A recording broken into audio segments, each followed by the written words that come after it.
Welcome everyone to another Voices of the Arena. This is the second edition. Today I'm gonna have with me the team Big Floppa that's gonna be competing in KeenCon's 2v2 Team Series. It's Enesy and Yup, and they should already be here. Let me call them in. How are you guys doing, Enesy and Yup? Hey, what's up? Oh, now we go. I messed up the cameras, but now everyone can see you guys. How are you guys doing today? Yeah, we are there. So pretty. Yep. What time is it for you? You must have woken up like an hour ago, max. Yeah, I actually wake up like 1 hour ago just for this. So Nice. Because Nice. this is it's priorities. like 12, but Meanwhile, for Enzi, it's in Denmark. It's already almost dark. Yeah, pretty much. And since you guys have like such a time zone difference, how did this team up happen? Like how we. How did you guys end up, playing together? I think it was actually a my funny idea. story. Yeah. Pretty much, I was just thinking about who am I gonna play with after we played together, and then we broke up and stuff. And then I was thinking about who am I gonna play with, and then I had not considered playing with the Yuk before, but then I thought about it, and then it made a lot of sense, because I think we're kind of compatible in some ways, in the sense that I don't think any of us really tilt or like you get really emotional about the game. I think and we both kind of grind the game and all that. And I feel like Yup has a good playstyle for 2v2. I feel like his playstyle kind of reminds me of Kilts and Maxter, which is pretty good playstyle for 2v2 in team games. And so I feel like the more I thought about it, the more it made sense. You know what I mean? Interesting. And yep, when Enesy approached you, what did you like? Did you know much of Enesy before? Or how did that thought process go? Okay, so here's the thing. I was actually like I wanted to play with Nosfa. Like he was like my first like teammate in my mind. Alright, because you're both in Aster. Yeah, and because like I was thinking about like playing with someone in Europe, but the time zone difference is gonna be like really fucked up because at the time that I finish my work, it's already like I don't know, like 10 in the night for EU. So it's like really like it was like kind of bad. And then I was thinking about like maybe some NA guys, but basically, yeah, I don't see like a lot of people active from NA. So my only options was like Nosfa and maybe like Nero from Argentina, but they are like literally retired. They don't even play the game anymore. So basically, I didn't have a teammate. And playing with Europeans, I was thinking, okay, no one wants to play with me because first I'm gonna have like 175 ping, and the time zone is gonna be so shitty. So I was like, oh no, I'm fucked. Yeah, because you guys must schedule all the screams to like 10 p.m. onwards, right? Yeah, basically, yeah.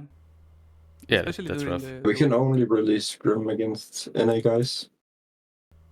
Yeah. Yeah, pretty much, I guess. Or like Fate Chenzo.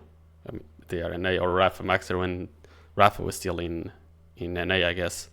Yeah, I think our main practice guys are Vidmedic and Yenam, and then Rafa Maxter, and then Fei Chenzo.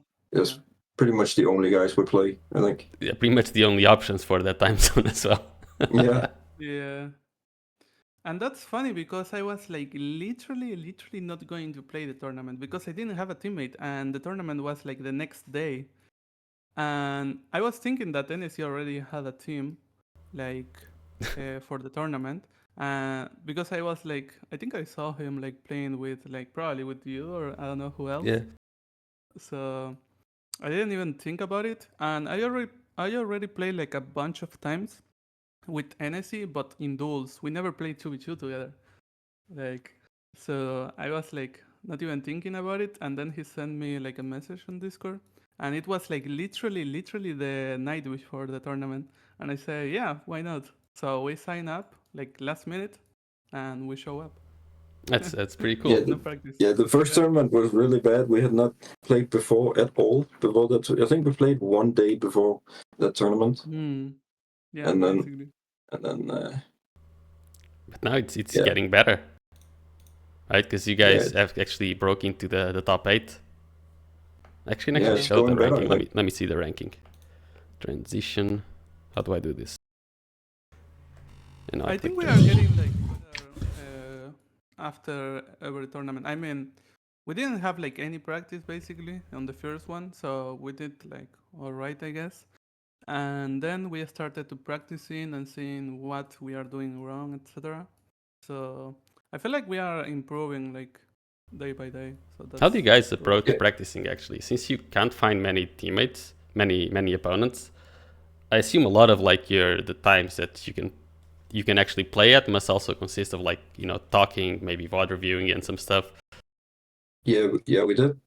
In the beginning, we did a lot of VOD reviewing, and then we try every time we play, we try to like make adjustments and whatever, try different strategies. But sometimes maybe our scrim results are like really inconsistent and stuff because we're like trying different stuff.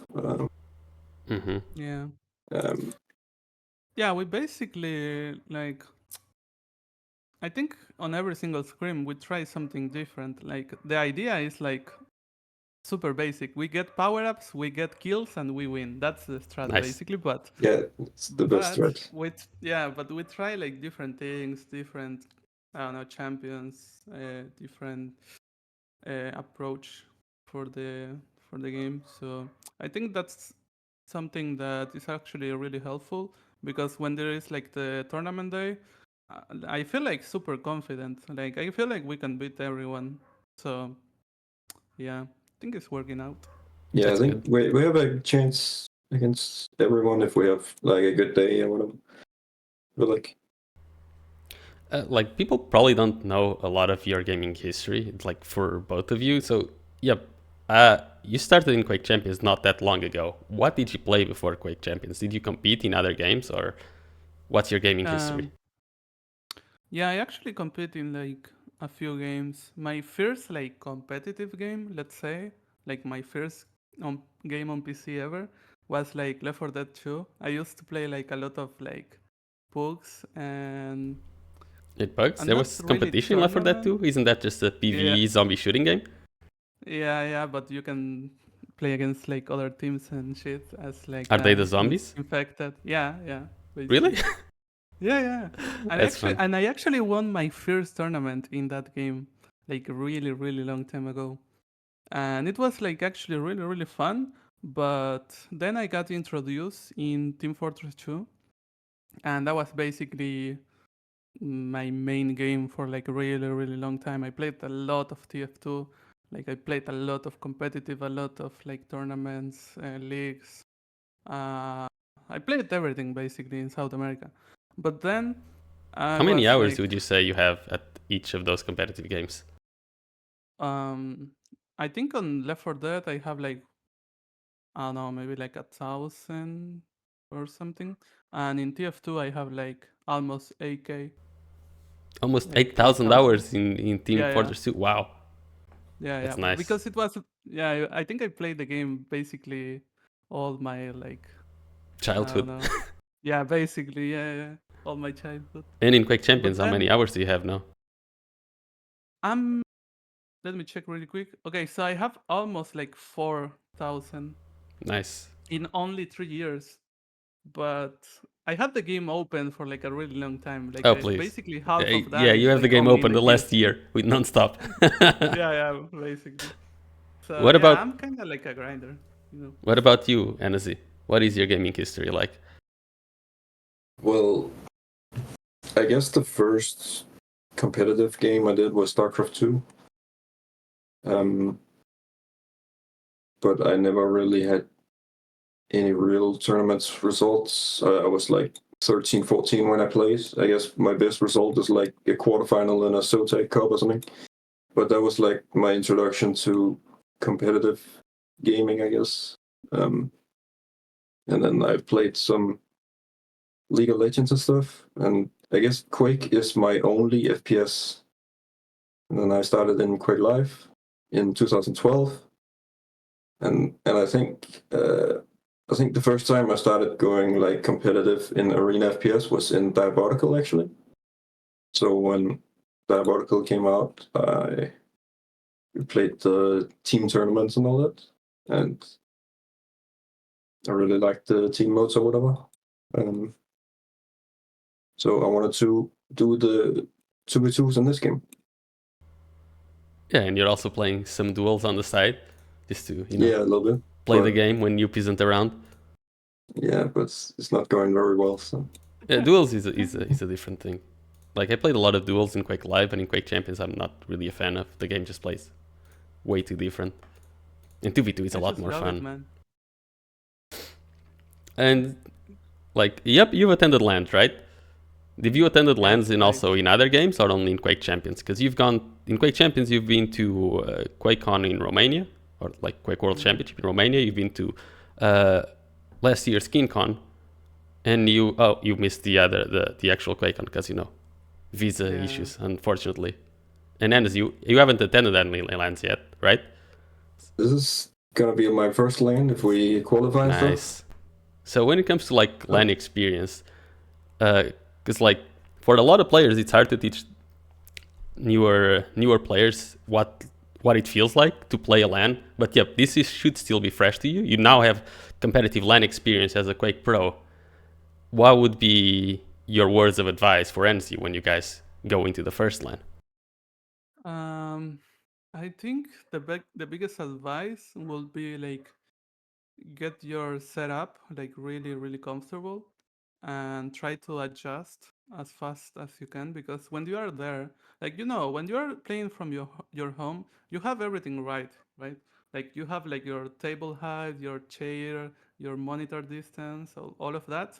And when you are playing there, like everything is different. Even the monitor settings are like completely different. Actually, that's something funny that happened to me in KeenCon. Like I changed basically all the monitor settings when I was playing on the practice room, and then when I play on the stage, I didn't remember my settings because well I don't use that monitor, and I was trying to figure it out what the fuck did I change, because it looks like really different, and I was like spending a lot of time doing that. But yeah, basically getting like really comfortable and just uh, like trying to not get distracted by the people that is around you maybe. I think that's like the biggest things, right? Like the sound Yeah. that is around you, and like the sound, yeah. the table and chair adjustments, which are really weird because you never feel completely comfortable.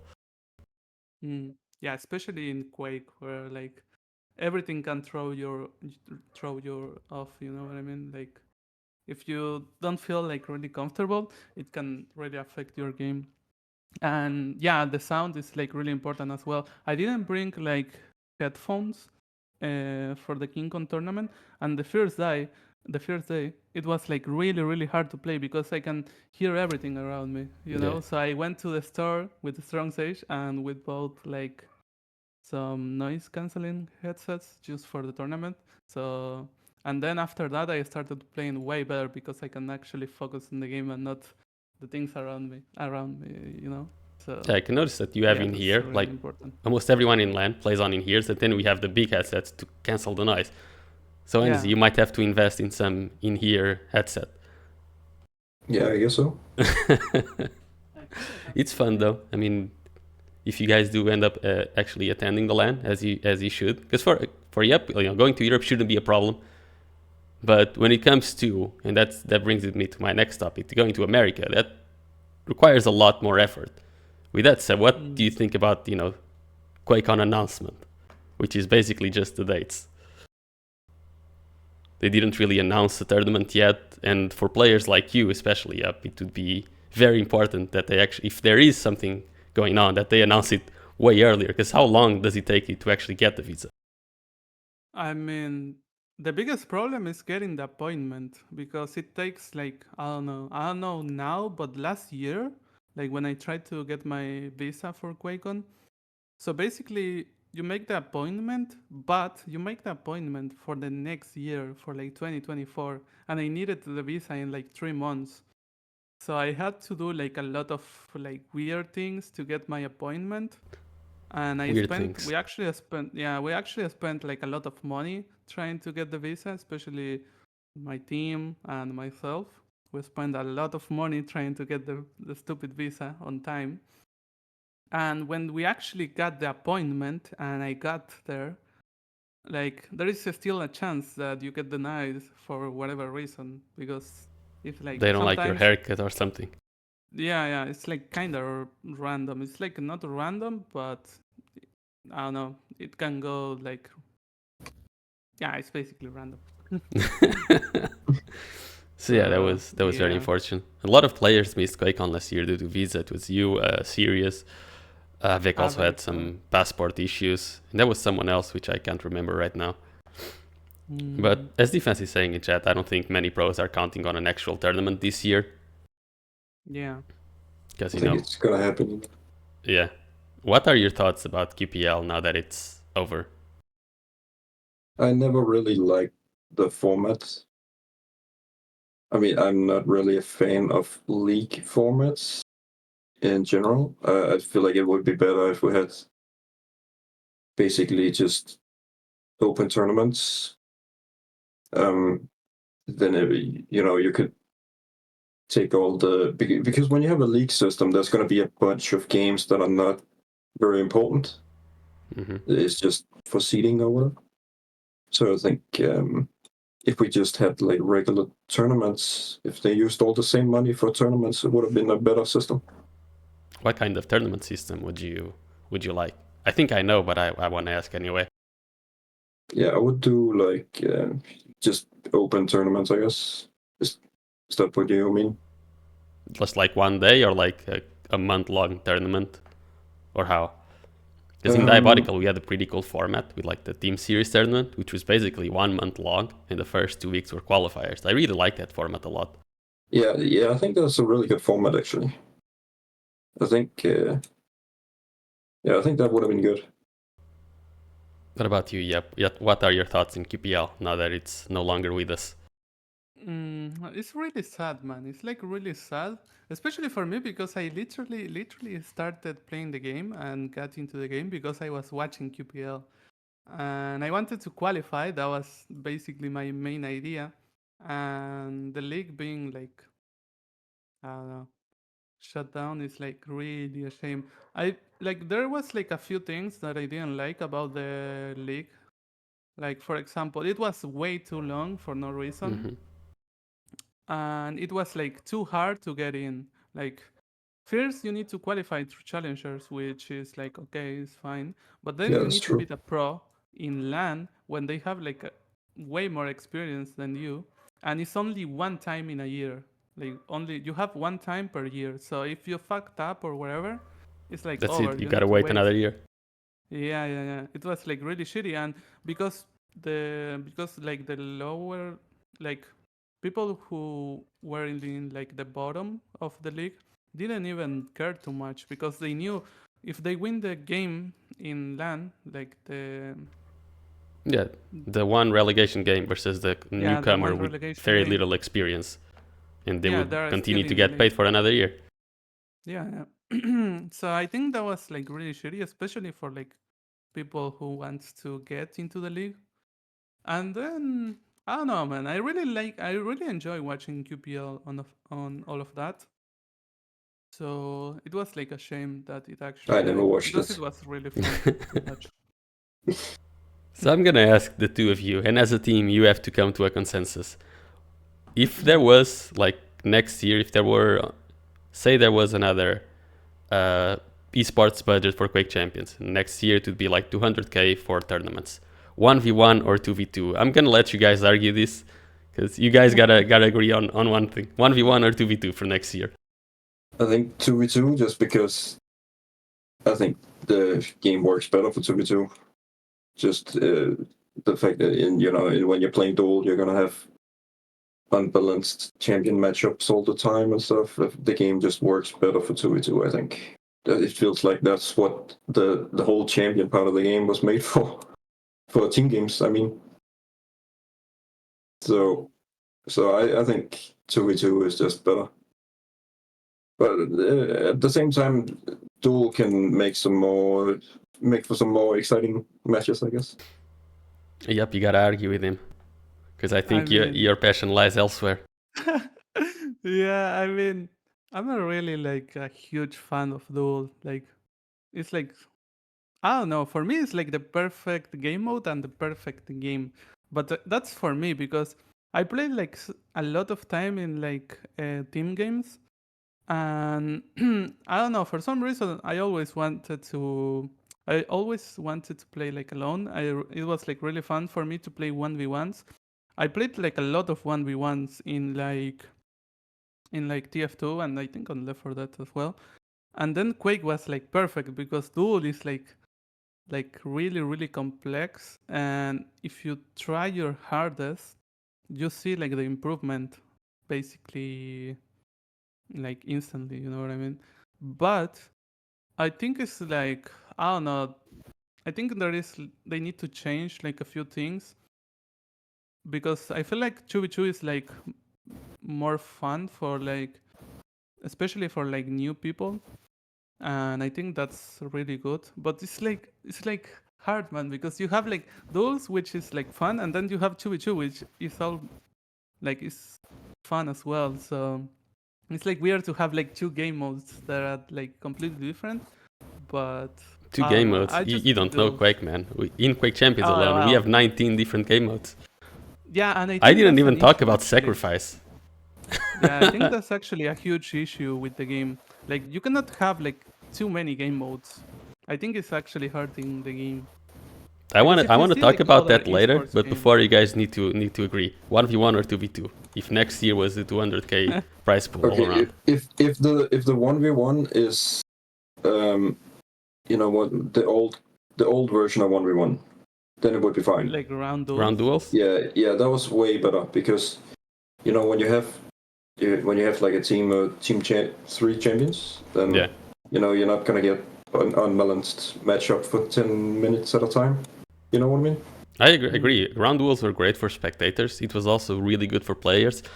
But as a tournament organizer, round duels are a logistical nightmare because you have no idea how long a round duel is going to take. We've seen rounds between Kilson and other players take over 30 minutes. Just one round, let alone a whole duel. It can take either 5 minutes for a whole duel or 30 minutes for a round. It's impossible to, schedule around that.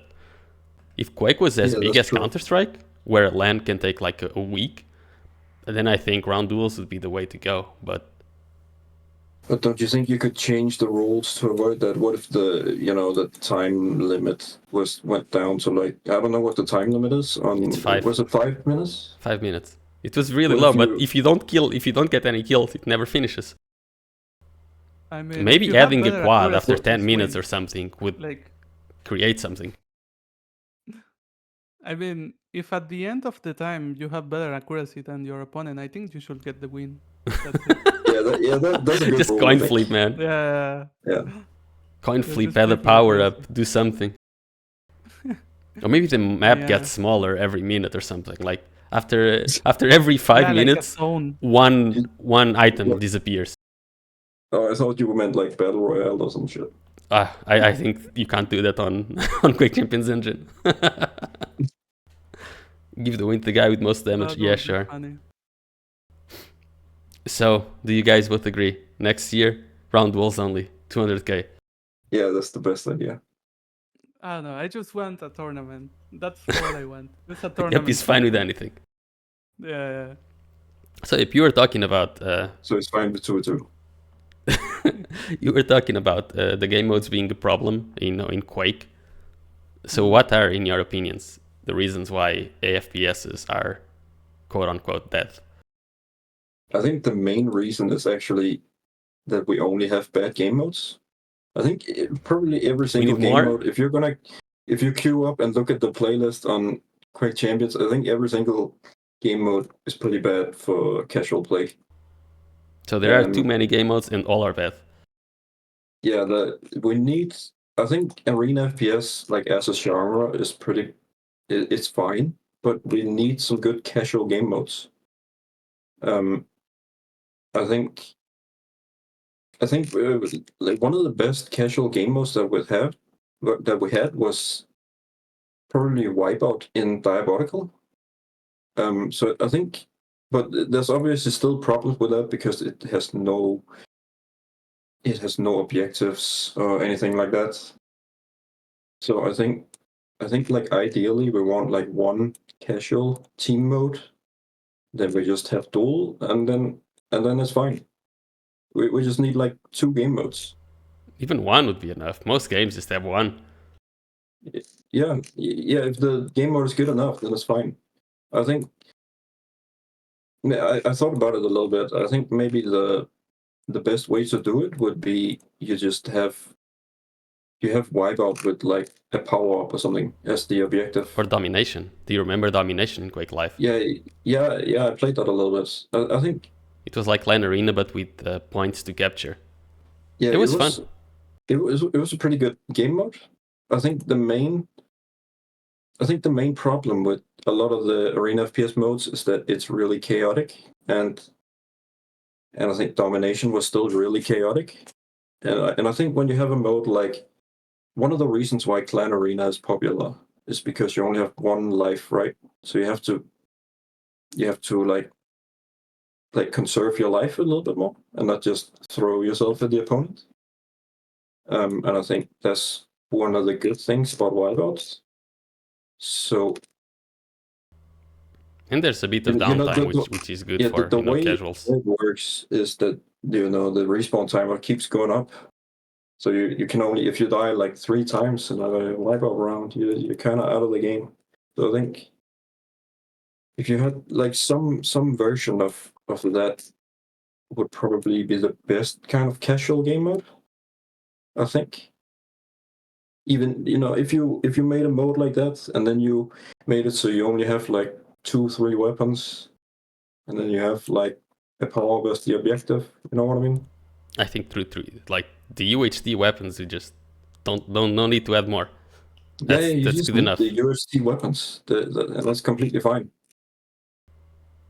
What about you? Yep. What do you think about Enesy's words? Yeah, I think he's right. Like, a lot of the game modes I feel like are like, I don't know. I think the only thing that they are doing in Quake Champions is just splitting the player base. So for example, I think the best thing that you can do in a game, especially in like an esport game, you need to have like your competitive, your ranked game to be like only like one what's the name of this? Like 1%. fuck. No. Okay, I forgot the name of this. Like, it needs to be like the same game mode as the casual mode, and you need to have basically only one game mode, and it needs to be like fun for the casual people and fun for like the competitive side. And then you have maybe some other game modes, but they are like not really like arcade, important. locked under arcade. Yeah, arcades. Yeah, basically. So basically, what Overwatch or CS does, which is basically the same game mode with minor differences that make it more fun to casuals and stuff. I agree with that. But since we have so many game modes, and as you said, there's a lot of division, because if you look at any Quake, like the AFPS player base isn't that small, but it's divided between 8 different games, and inside each of those 8 different games, it's divided by 20 different game modes in each of those 8 games, and then it's divided within regions and then within communities. So I think overall the AFPS player base is like 5,000 active players or so, but every game gets like 500, 600, 700 players max. Yeah, I think that's that's true. Really shitty, actually, because I think so on every Quake game there is like a different game mode, and everyone is playing different things, and it's like completely. Like in Quake Live, you still have people active, like 100 active people playing CTF pickup in EU. In NA in Quake Live, you have like a league going on at the moment with like 30 different teams. But in every single game is completely different, and every single game mode in Quake makes the game completely different. So if you were to make a new AFPS, how would you decide which game mode to push forward? Because I don't think anyone would. You wouldn't find one game mode to make everyone happy. So how do you compromise? Hmm. I think they need to make like a game mode. Like I don't really know what it will be, but I think they need to make one game mode, stick with it, and just try to get like new people, because the people who are playing like the older Quakes, let's say Quake 3, Quake Live, I don't know, probably even like Quake World, Quake 1, they are not going to play like the new Quake game if the game mode is different, or Thank you for if saying that. the That's what I've been thinking all this time. That's what I was trying to get yeah at. yeah, or like playing the new Quake game because it has like different mechanics and shit. I think if there is like a new Quake game, it needs to appeal to the newer people, like the Exactly. newer audience. For Needs to be example, fun just from the still start with a yeah. Yeah. possibly lower skill floor on the casual game mode type of thing, so that new Yeah. players can get in. Because the retention rate for like casual players in an FPS isn't that low. Because most of the people that play Quake or FPS are still pretty much casuals. It's people that play Clan Arena or CTF pickups or TDM in Quake Champions. They log in, play a couple of hours a day, they log out. Then you have the competitive player base. What we don't have is new players, because the new player retention in Arena FPS is awful. Yeah, they need to change and do a lot of things different, like especially like the marketing side, like the game modes, the game engine, everything needs to change, and it's like really hard to make a game nowadays, I feel like, because yeah, like if you really think about it, making like a good game and a game that is actually popular is like so hard. I feel like Quake Champions, if the game was like re-released today with a few changes, I think the game can actually do like very well like today. But when the game came out, it was like so shitty. I remember, like I feel like everything was wrong. It was impossible to run, and if you have like a bad launching, I think that's it. Your game is dead, Yeah, basically, I agree. because that's the only thing that matters nowadays. Like a good Yeah, launch. I do agree with that, but I still don't think it would be more popular now. You still have the same problems with, Hmm. it's just a bunch of game modes that are not fun casual game modes. Mm. And yeah, that's pretty much it.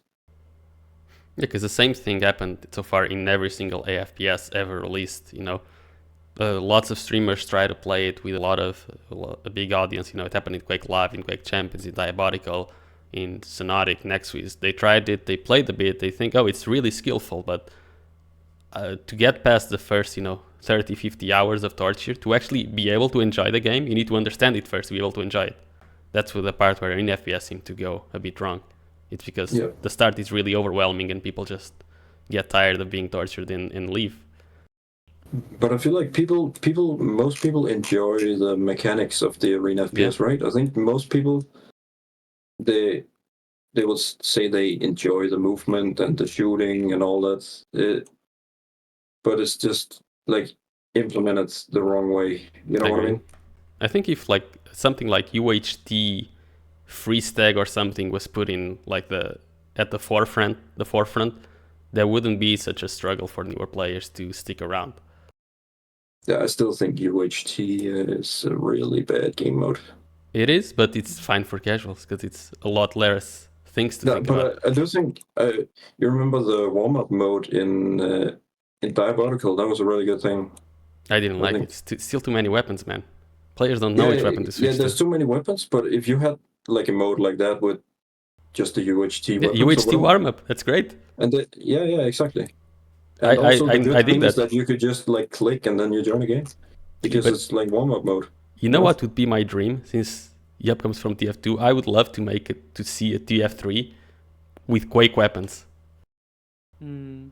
When Quake Champions was first introduced and they said they were gonna have champions, I thought they were gonna go all the way with it and actually, class base the loadouts as well and actually go for something of a TF3. But then they kind of stopped halfway through, and the only thing that we have different is some stacks and the movements and abilities. I thought they were going to do it with the weapons as well to make it closer to NTF, which is not Team Fortress.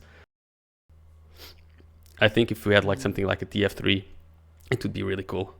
Yeah, I think that would be fine. TF2 and Overwatch is kind of similar to Arena FPS, anyways. Yeah. It's if you like stop class spacing the TF2 champions and put them all in one, or the Overwatch, suddenly it's an Arena FPS. There's a lot of different movements, a lot of different weapons, a lot of different game styles that you can do with it. Yeah, basically. And speaking of, and it's gonna be like still like feeling like Quake. It's gonna have probably like a huge like if it has the skill weapons, ceiling. if it has the weapons and some sort of movement, if it feels like Quake. For me, the biggest itch that I can't scratch with any game is that no other games have like, because there's rockets on a lot of games. You have snipers on a lot of games. There's no LG on many games. Like for me, the LG and the rail combination alongside with the rockets, the UHD weapons is basically what makes Quake for me. That the dance of combat or whatever we want to call it. Yeah, I agree with that. Just like the base game of those three weapons combined with the movement. Mm-hmm. The movement is enjoyable and all the dodging you can do. And you just need to implement that in the right way, The only problem is maybe the rail is a little bit anti-fun sometimes. Yeah, if I would make a rail, I would make it like diabolically, but cut the damage in half. Like make it like 40 damage, and then you can go up if you keep hitting shots. But that's it. Yeah, that would be fine. You could also, I had an idea where just keep it like it is, but then, if it's like, if it was like the UHT game mode, if you spawn with just the rocket and LG, then the only weapon pickup you have in the game is the rail, and that's kind of like the objective you fight over. You know what I mean? Mm-hmm. Interesting. You should be a game developer, Enesy, and try and make a game. Speaking of new AFPSs, there's been rumors of a new Doom coming out, something with Dark Ages. Have you guys ever played Doom? Do you know about this rumor? What are your takes? I have no idea. It's just a rumor. Have you ever played Doom though? Yeah, I played Doom 2016, but I didn't enjoy it that much. I don't really enjoy single player FPS, I guess. That's fair. And you? And yep. I think I got like Doom 2016 installed in my PC basically since the game came out, and it's almost like 2024, and I never finished the game. Like I literally had the game for like 10 years in my PC, and I never really finished the game. Like I don't know. I think I have like the same issue as Enesy. Like playing like single player games for me is like I can only do it when I don't have internet or something. Because if I have internet, I just want to play online and just shoot other people. I want to shoot like bots, That's fair. If I play single player games, they are usually not FPSs. Because if I play an FPS, I want to play versus other people. I've installed Doom Eternal like last year, and I still haven't played. I've never played any Doom because, like you guys say, I'm a competitive FPS player. If I play FPS, it almost always has to be competitively. I enjoy other games types which aren't FPS if it's single player, like roguelites and stuff. But if it's FPS, it's gotta be competitive for me. Yeah, it was the same for me. It was just not enough challenge, I guess, playing Doom 2016. But I do think it's a good way to get people into the multiplayer also. So if we had like a new Quake, I think if we had like a similar kind of single player, that would be a really good way to get people into the multiplayer. Yeah, I agree on that. I think I want to having kind of go for it. I mean, I think if there is like a new Doom game or Quake game or whatever, and the game is single player, but it it has like a multiplayer game on it, I think it will be probably the best because you can have like the best of both things. But I don't know if that's something possible, especially nowadays, because nowadays like games are like so fucking like complex and hard to make. I don't know if that's possible to have like a really single player game and then having like a really good multiplayer game at the same time. I I don't know don't if really know that's any like any game that does it in yeah, FPS. that's Yeah, but I that's the don't. thing. I don't think you need to do that much to make like a good multiplayer Quake. You know, Mm, it just needs to be like basic Quake with good game modes. I think don't need to do that much with the multiplayer. It's mm. basic multiplayer with a few modes. You know. In lots of tournaments. Yeah. I want to kind of shift the discussion a little bit. As we had talked earlier, like there's a big ping difference between both of you, with Yep obviously living in Argentina. And I was thinking, what are your opinions on what people call high ping advantage? Let's go for the drama. You go first, Enesy. Okay. I don't.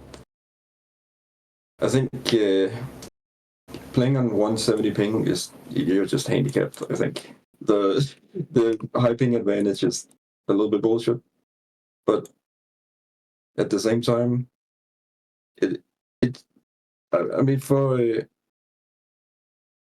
the kind of playstyle where you're relying on hitting shots a lot, you can probably play up to the same level on high ping, and then a lot of people are going to be really frustrated playing against that because you're going to get hit around the corner and you're going to get peaked first and all that. But I don't think it's an advantage. I think that's some bullshit. Right, Yep, your turn. Well, okay, so I have like a lot of things to say about it. Go for it. So so first, here is the thing. In Quake Champions, since you are moving like so fucking fast, and especially if you hit a lot, it's gonna look so weird for the other guy who is actually playing on low ping. Especially because if you hit everything, everything is gonna feel like so weird for the other guy.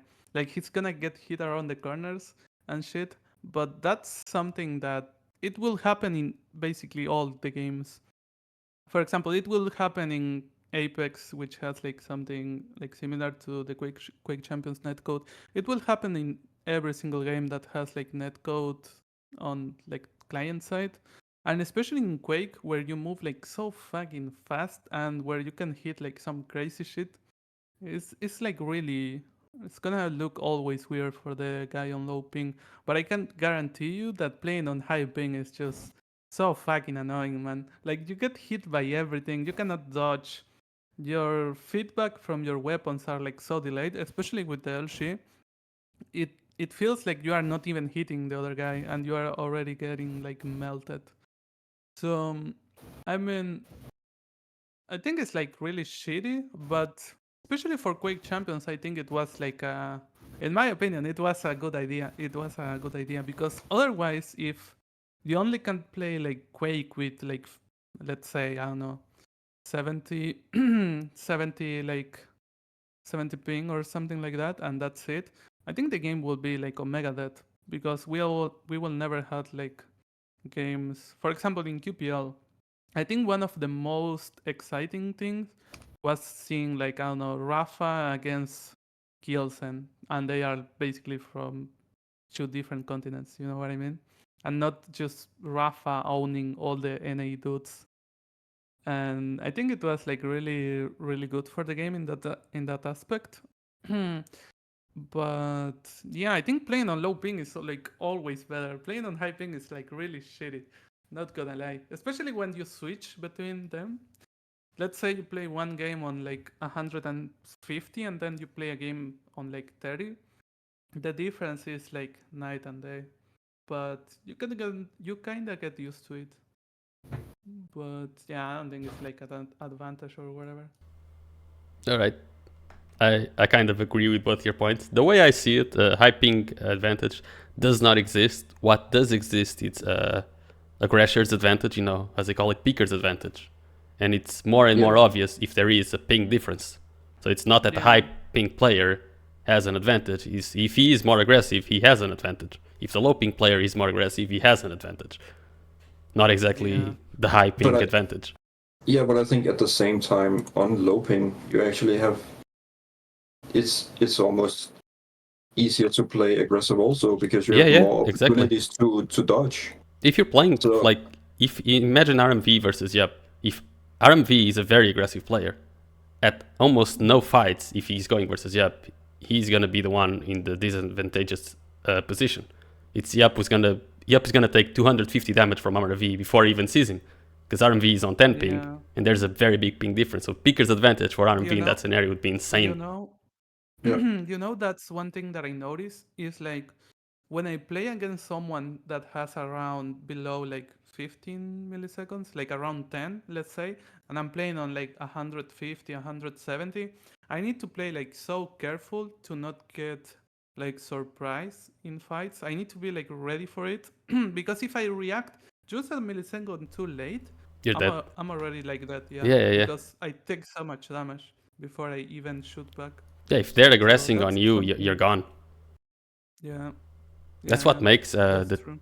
the 2v2 team of Dramis and RMV super hard to deal with because they're both super aggressive and there's such a there's such a ping difference in when you play them that any of them aggressing on you is just gonna be a nightmare. Hmm. Yeah, and especially because the guy who is being aggressive, it really depends on the situation.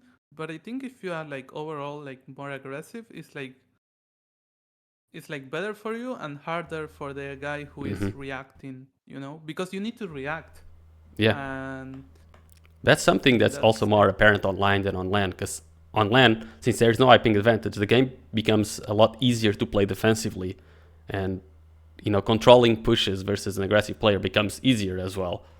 But online mm, gaming is what it is, and we have to adapt to it. yeah, but I yeah. still don't really agree that I still think aggressive play is equally as strong when you get to lane, and I think Rafa kind of showed that. Yeah, but do It you see just how be, smart you have to be to make it work online? Look at the top four players. It's Rafa, Kilson, Wenger, and Razy. Only one of them is aggressive. Kilson doesn't even have a forward bind. but I think it's also Rafa relies a lot more on dodging, which is way easier on low ping, right? Yeah, So you can, if you're making an aggressive push, like jumping over a rocket or whatever, that's gonna work way better on land. You know what I mean? I do. I know what Mm, you mean, but I wouldn't say Rafa's playstyle relies much on his combat, so that the ping makes much of a difference.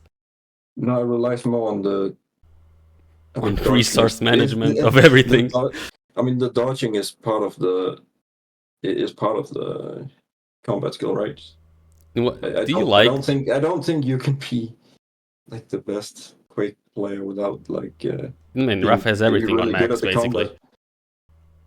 Like even his worst thing, which is combat, is still top 8 in the world just because he's good at everything. Yeah, for sure. If you do you like yeah, you have mentioned that the game would probably be dead without this kind of client-side netcode. What is your take on that, Enesy? Do you like with the client-side netcode? Would you prefer more Quake Life, which is sort of capped at like 80 ping, or how would you like the netcode to be? Um, I'm not sure actually. I mean, it doesn't make much of a difference for me when I'm True. playing on like 30 ping most of the time. So Denmark both ping. games are gonna feel kind of the same, but um, I guess the Quake Champions netcode is probably better, just so more people can play. Even in Quake Live, even if you had 80 ping, it would be completely unplayable.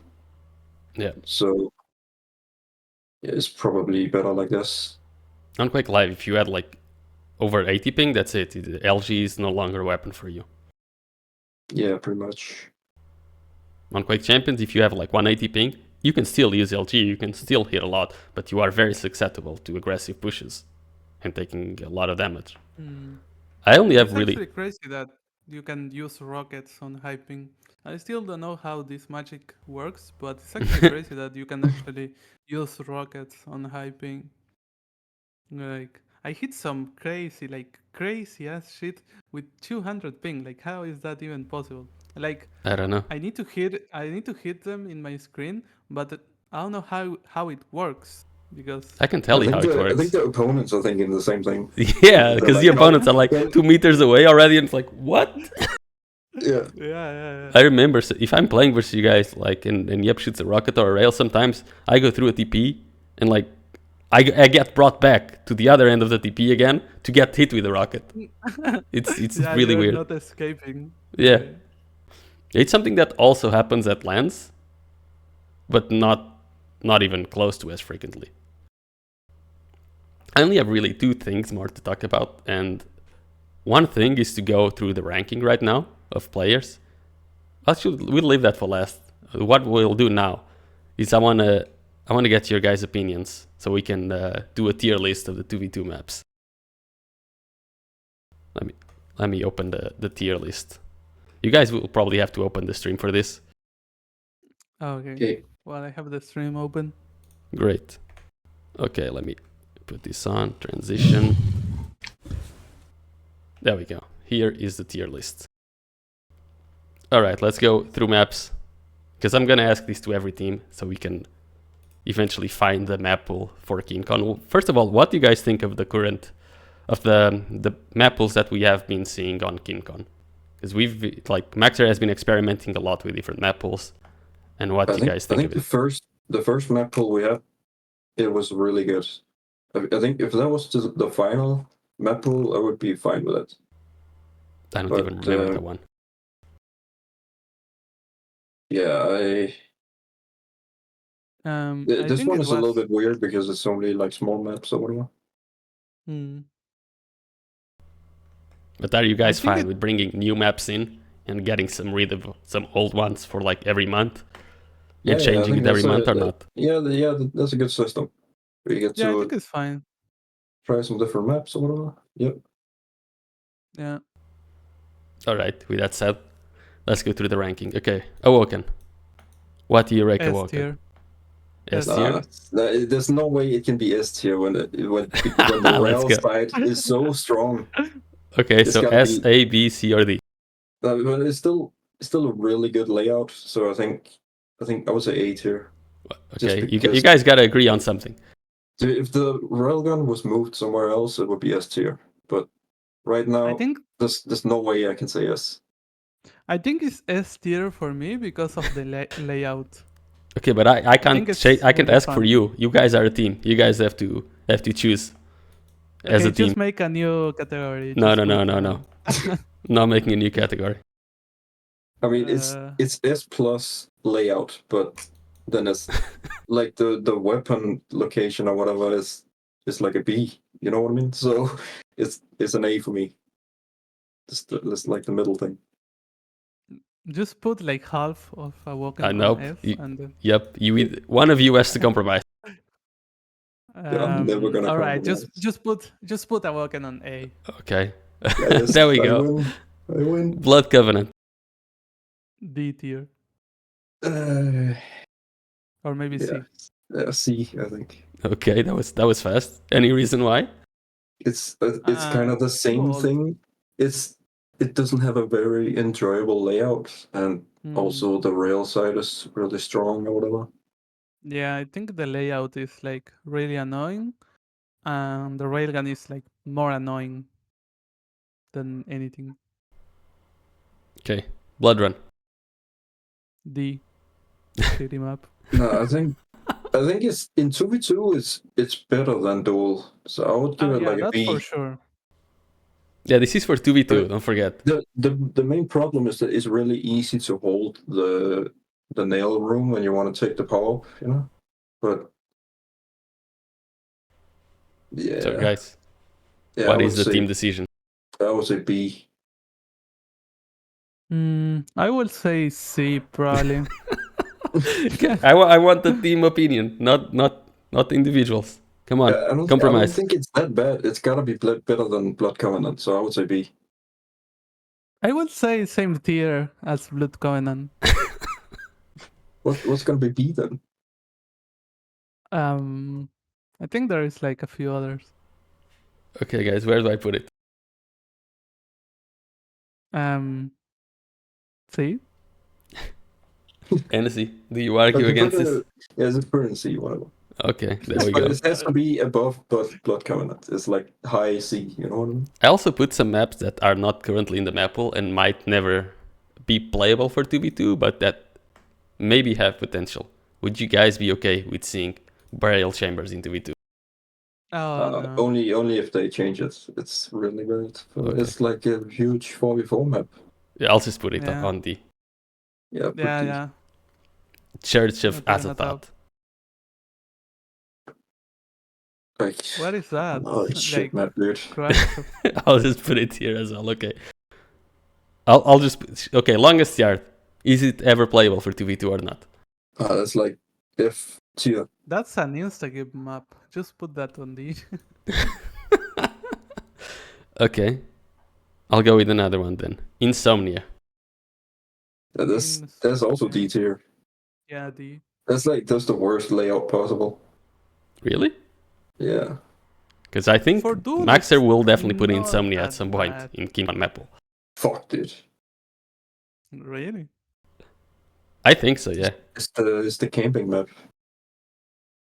And then this they have the rail at the heavy side, and then you just kind of sit there. No, Rayleigh's at the bottom, like with where the power up is. Oh yeah, maybe Not that shotgun anymore, so that's changed at least. maybe it's gonna play better that way, but still shit layout. So where do I put it? Top of C, bottom of D, Top Top- D tier. top D tier, okay. What other map do you have here that's not played?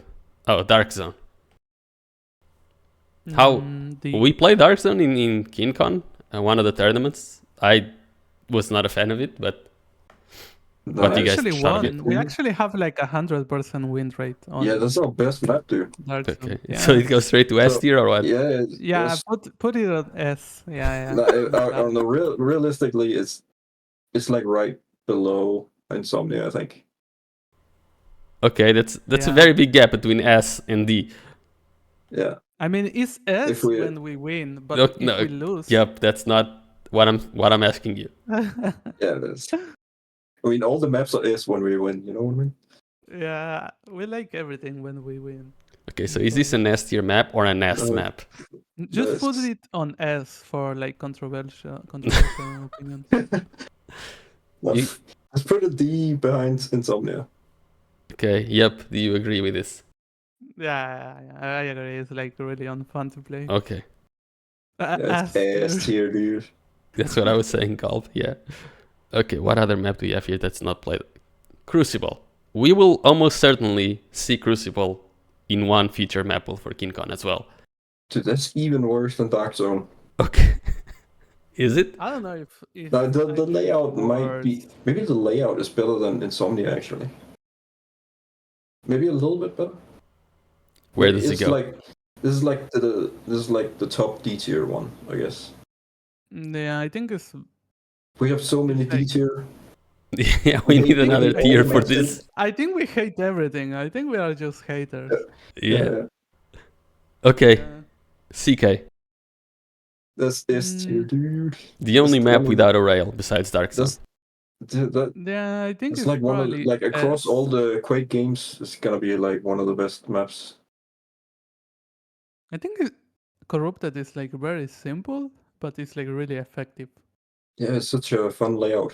So S Yeah, map the layout or is not? really Yeah, good. it's dude. All right. Yeah, I just Finally, put you it have an in S tier S. map. Deep Okay, Embrace. another S tier. Another S tier. Deep Embrace is S tier. Yeah. Dude, that's D tier. What do you mean, dude? No, okay, dude. guys, argue between yourselves. Come on. No, I think it, it's it S has tier. two power-ups, dude. It's gotta be D And tier. that- It's I like mean, the that's small the funny tiny thing map with about two it. power-ups. That's the fun thing about it. Well, this is bullshit. If It's fun. if the other team, you're like winning the game, and then they get 2 power-ups, and then it's lost. Oh dude. yeah, well, but that's the thing. You need to get all the power ups and win.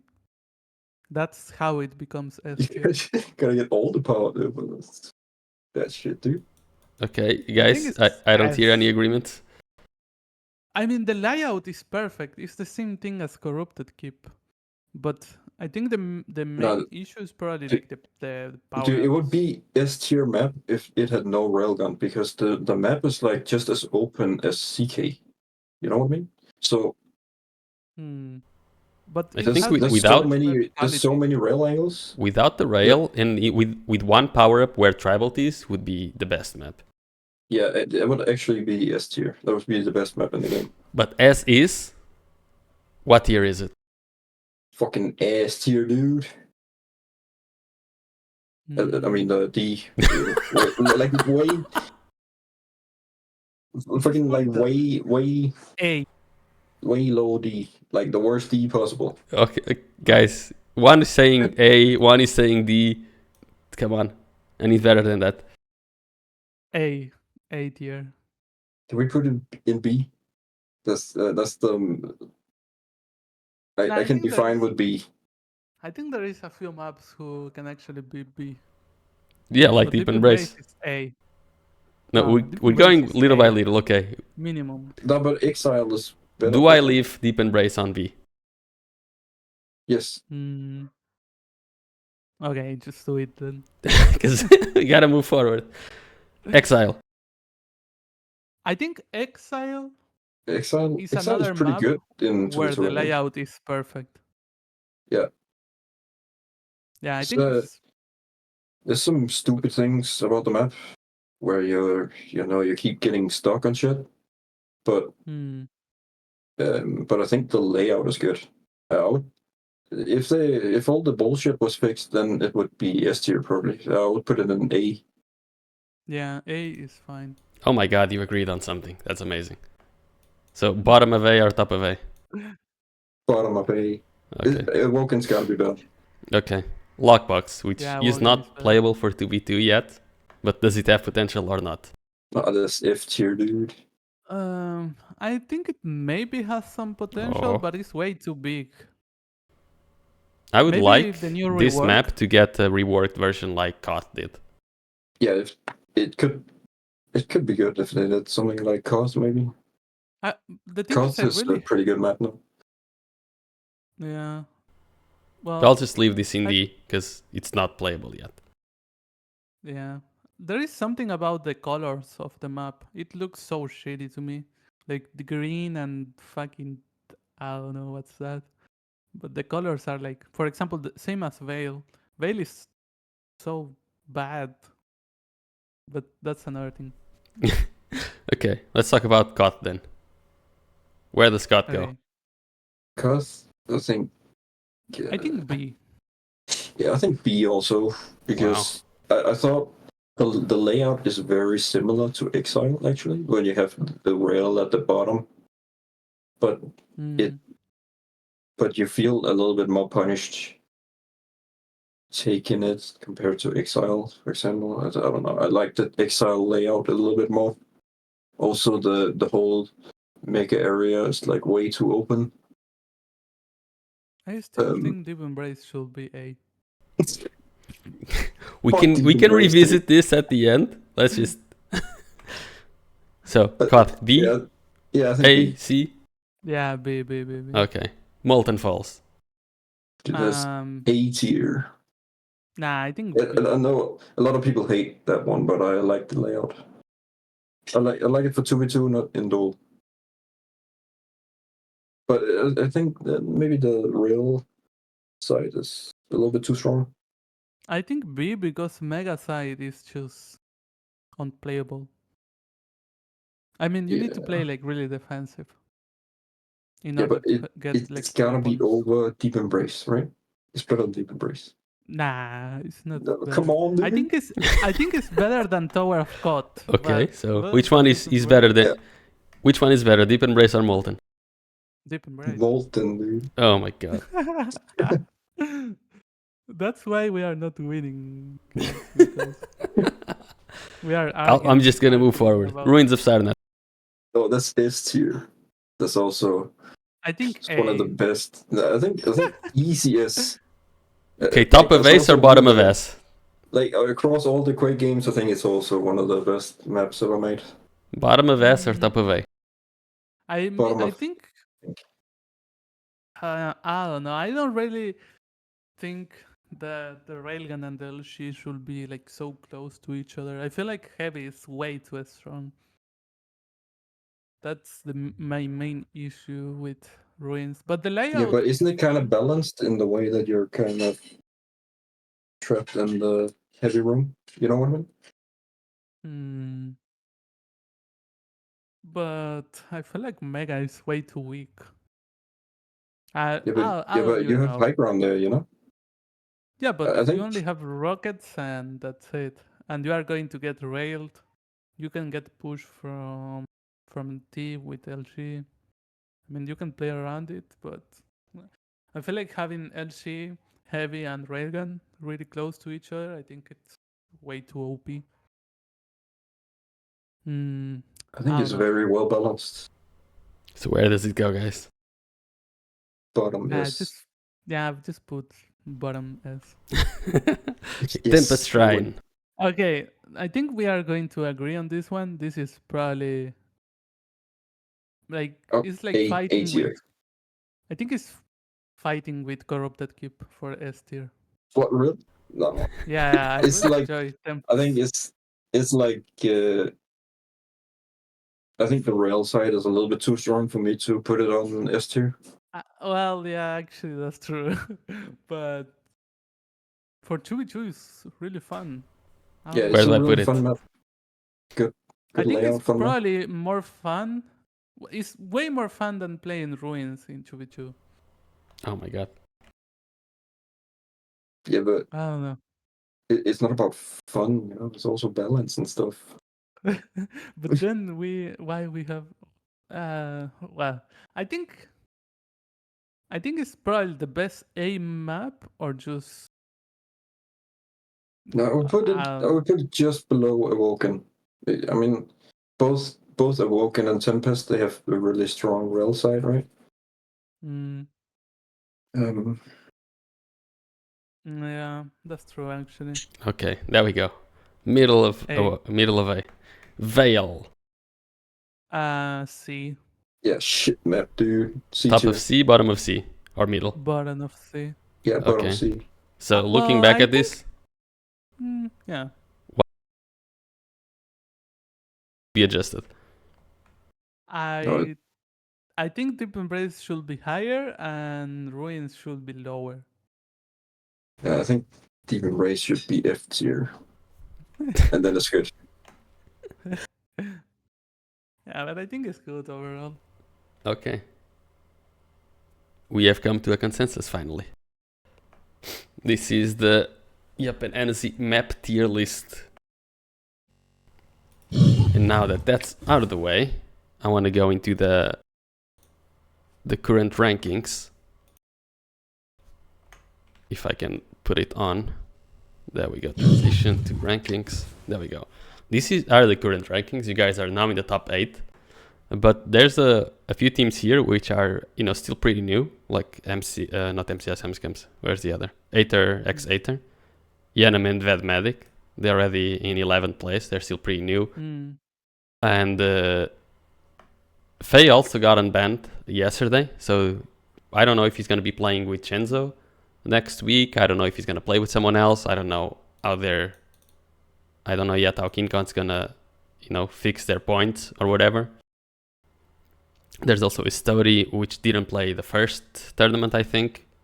And Base Zeneku, which are apparently no longer playing together. With that said, Tanaku is like not But are playing. they What? actually not playing together? I think Zeneku doesn't want to play 2v2 anymore. What? Hmm. I don't know how That's much of that is a rumor and how interesting. much of that is the truth, but that is what I've heard. Which is a bit sad. I haven't seen I mean, Senaku in a long time. I think we should put Big Floppa on on top 1. Just Yeah, What I well, want to it's ask you just- guys is, what is your prediction for the next tournament, basically? Because Cheaters are gonna Uh, play, NBig are gonna play, Railed are finally gonna play again, Rafa Max are gonna play. I think Maestro is gonna play, but I'm not sure. I think So what do you we guys are think is gonna gonna happen? beat. I think Chicago Doggos is OP when I think Rafa is OP and low pitting. So maybe they can win it this time. They won the last 2v2 cup, Hmm. right? They won the Estoti versus Cheaters, so... Yeah. But Railed weren't there, and NBig was there, but Railed and Maestro weren't there. Oh, it's gonna be so stacked the next month. Yeah, Yeah. because the So two that my Railed prediction play, is gonna be Railed got like... I think they got second place in the two that they played or something. yeah, they did. Or second and third. I think it was second and third. Because, oh yeah, they got third in the first one because they didn't play the lower bracket final. Because RMV had to go Oh, to yeah. work. So they got third and then second. Hmm. So do you guys think Cheaters can win? Or is it going to be Rafa Maxer or I- Railed? I'm gonna say Rafa Master. And then Cheetah mean, second. I'm gonna say And I'm probably gonna my say top 1 is what Rafa about Maxer yeah. and then Wenger Racing Hmm. this month. Even I without don't- them wanting to No, practice? I don't. No, they're not practicing, so I don't really believe in them. I mean, I don't think they are practicing, but they have the aura. You know what I mean? The aura. The Maestro aura. Yeah. Yeah, the Maestro aura. Because out of all these teams, what I see is that like Cheaters have the aim, Rafa Maxter have the tactics, Railed Hmm. has like the aggression. You know, a lot of these teams have like one pieces of the best thing, and when you see Maestro, you kind of see, well, if they're playing well, they have it all. Hmm. So True. when it comes to the LAN, do you guys think the top 8 is gonna change from what it is right now? I think it's gonna be like really even, but I think Big Floppa. But Yeah, yeah, I agree with that. Same. yeah, I don't know. It's like pretty even when you really think about it. It's like they are like I feel like everyone can just win the whole thing. You know what I mean? Like I feel like Gals and Sirius can win the tournament. Same with RMB and Rami. Same with Maxter and Rafa. Same with the Maestro boys. What about Yeah, but Gilson I and feel like Havik? even like the peak version of Maestro, we had a long run of 2v2 tournaments where they won a bunch of tournaments. I think even in those they weren't looking super convincing.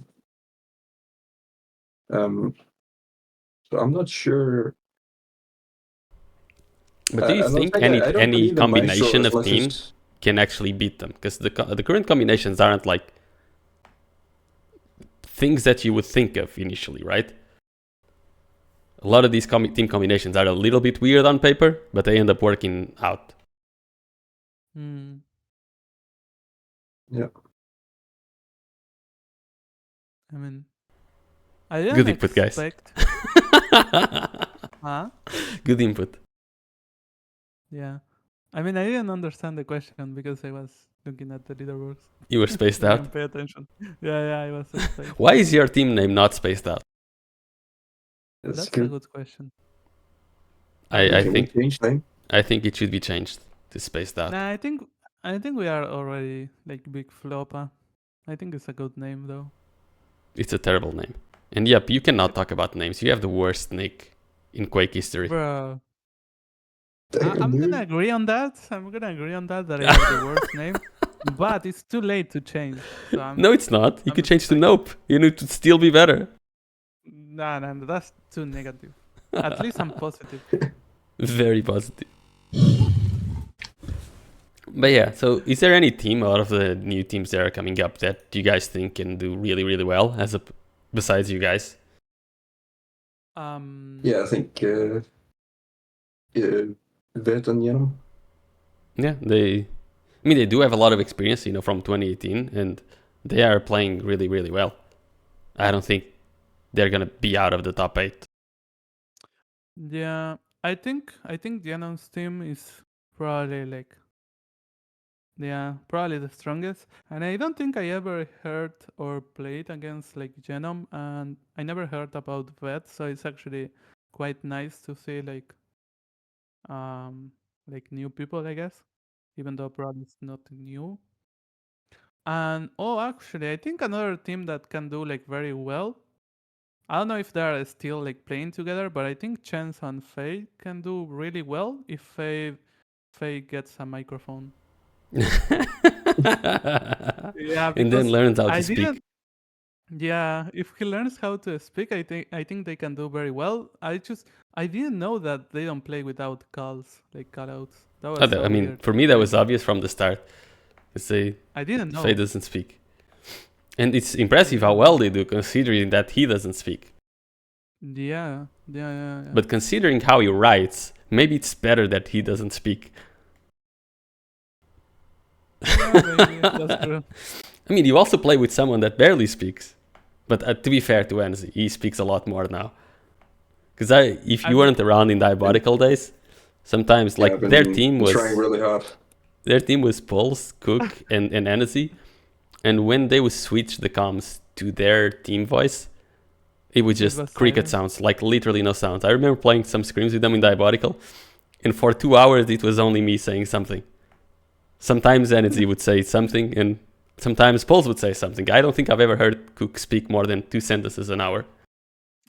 Dude, we didn't need that. We had Yeah. like all the strats down and stuff. We don't. Sure. Then you don't need to talk. I agree. If everyone knows what to do, there's not much need to talk. That's true, actually. With that said, I'm gonna start, doing the outro for this. If chat have any questions for Big Floppa, let us know. And if you guys have anything else you wanna discuss, let me know as well. Maybe some name suggestions for me. Name suggestions for you up? Sure. Yeah, because I want to change my name. But I don't know. I think Job has like too much aura. I don't think I should change now. Al wants a proper flex from you. Nah, I'm still weak as fuck, and I have my thing here. Plus, you just woke up. Yeah, I'm tired. I did too much yesterday. And how excited are you, Enesy, to be going to a LAN? Because I know at least me and Sirius are very excited to finally meet up. Yeah, it's gonna be cool. Have you ever been to Spain? Yeah, I've been to Barcelona before. Oh.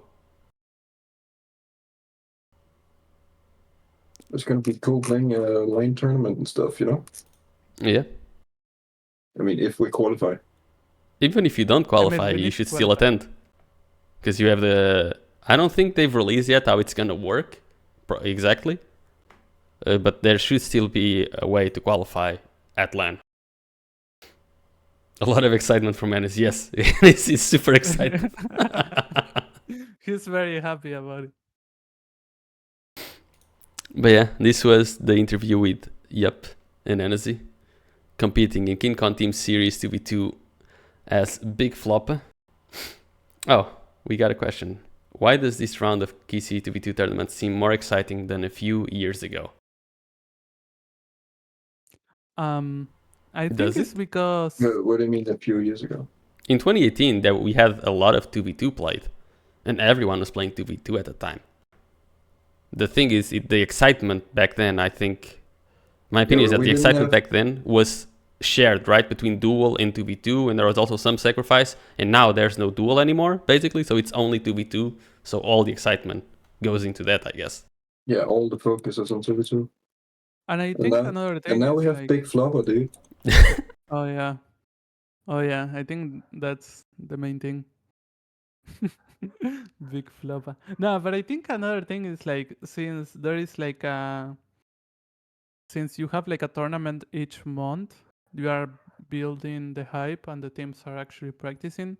So I think that's really good from like KeenCon.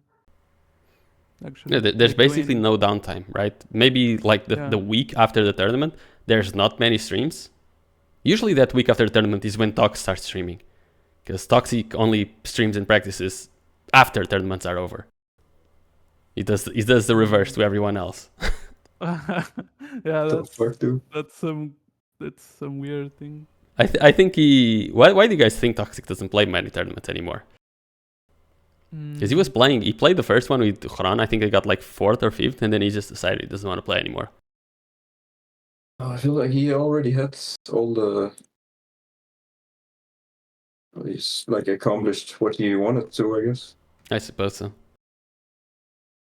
Yeah, and maybe he doesn't really enjoy the game. I don't Yeah. know. What I got from Kels when I asked him this is that Tox doesn't have much fun playing the game, but then he sees tournament and he sees people having fun, and then he feels like, oh, I want to have fun too, so he starts playing. But then he realizes it's not fun anymore, and he stops playing again. Yeah. I mean, I think especially nowadays when there is like a lot of people who are like actually really, really good, like it's hard to be in shape all the time, you know? Like if you only play like once in like a month or something, I think it's hard to be like on shape, you know what I mean? Like you need to be playing like active, like really active in order to be like at the same level, I would say. Of course, Tux is like in another dimension, but especially on Quake Champions, I feel like you need to be playing really. I don't know if a lot, but you need to be putting the time. Yeah, you need to be definitely active. And a lot of Yeah. like, especially the older Quake pros back from Quake Live, they would only play start playing 3 weeks before QuakeCon, and the rest of the time they wouldn't really play much. Some clan arena here and there, but not really actively. And now, especially since QPL forced everyone to remain active during the whole year, a lot of them got burned out. But since 2v2 is at least a bit more fun to play than duel, a lot of them still seem to be enjoying playing. Yeah, that's true.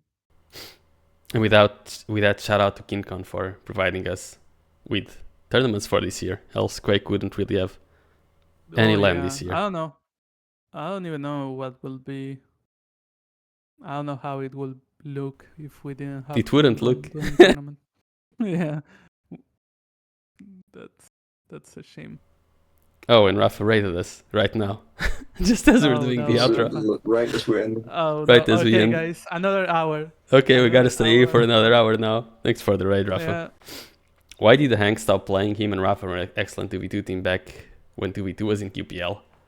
Well, Rafa, the first question we got is a question for you, so you gotta answer that in chat. Why did the Hank stop playing? Where is he? 2v2 is here. He probably hates the game. I think he's just probably busy with work. Busy with work and family, okay. And yeah, since we've done most of the questions, we've done the 2v2 map tier list. We've talked about some drama. So if chat has any questions they want to ask to Enesy and Yup, this new up and coming 2v2 team, go for it. Big Floppa, dude. Did you guys like watch much 2v2 back in 2018? Because I know neither of you was competing much back then. I was watching most of it, I think. I didn't watch any tournaments until I started playing, basically. Yeah, you said you started watching with QPL, right? Yeah, I think I watched like the $1 million tournament. I watched the final. The clause final. Yeah, the close final. And I think that was the only thing that I watched before. And then it was only QPL. Yeah, 2v2 was fun back in 2018. We had the DreamHack tours in in the spring, and then we had DreamHack winter in November or something. It was two big 2v2 lands, and there was also QuakeCon that year that also had 2v2. Game was very active back then still. But again, excitement was shared back then because it was between duel and 2v2. Keep it up, y'all. We like seeing new competitive players coming up. Indeed, Fed. Indeed. Yeah, it would be cool to have like newer players, and I think, well, I think especially for like the KeenCon tournaments, like everyone can just sign up with a friend or something. So if you are thinking about doing that, just sign up sign up. Yeah. and come just to the play LAN. with- Yeah. Just show up. That's why I'm playing pretty much, because I'll likely be casting the LAN, but I still want to play so that my level is at least acceptable enough to be able to properly cast. Yeah, you need to do both at the same time. You're joking, but back in Quake Live, I would be organizing tournaments, streaming and casting and playing in them at the same time. I could do it all, man. I was good back then. Damn. Nowadays, no. That's some multitasking. Yeah, man. Nowadays, I can't do it anymore. I'm too old and too washed up. So I pass the flag down to you guys, the newer generation.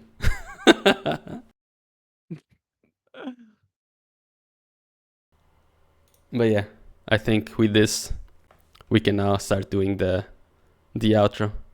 And again, thanks to KeenCon, thanks to Rafa for the raid, thanks to Yup and Enesy for joining us. And see you guys next week for the tournament. Yeah. Yep, see you. See you guys. Follow Big Floppa and KeenCon. Yeah. Okay. Was it good?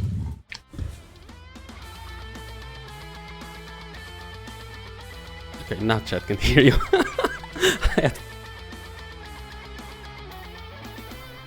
And don't forget, guys, if you want to support KeenCon,